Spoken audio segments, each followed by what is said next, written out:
ఎందుకంటే లోపల దోషాలు పోతే కానీ జ్ఞానం కూడా రాదు. గుర్తుపెట్టుకోండి, ఇక్కడ కడుపు ఖాళీ అయితే కానీ భోజనం చేయకూడదు.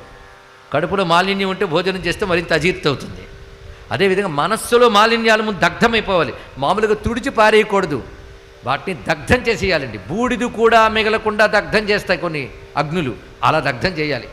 అలాగే మొట్టమొదట మీరు ఆ నొసటి కన్నుని ధ్యానిస్తే అదేం చేస్తుందయ్యా అంటే దోషదాహ కృత్, మనలో ఉన్న సమస్త దోషాలని దగ్ధం చేస్తుంది. ఆడు తర్వాత ఏం చేస్తాడంటే సూర్యనేత్రంతో చూస్తాడు. సూర్యుడు చీకటిని పోగొడతాడు, తమస్సును పోగొడతాడట. కనుక మొదట పాపాలని దగ్ధం చేస్తాడు ఒక కన్నుతో, రెండవ కన్నుతో మళ్ళీ అజ్ఞానం అనే చీకటిని పోగొడతాడు. ఇక మూడవ కన్ను ఏమిటి? చంద్రనేత్రం.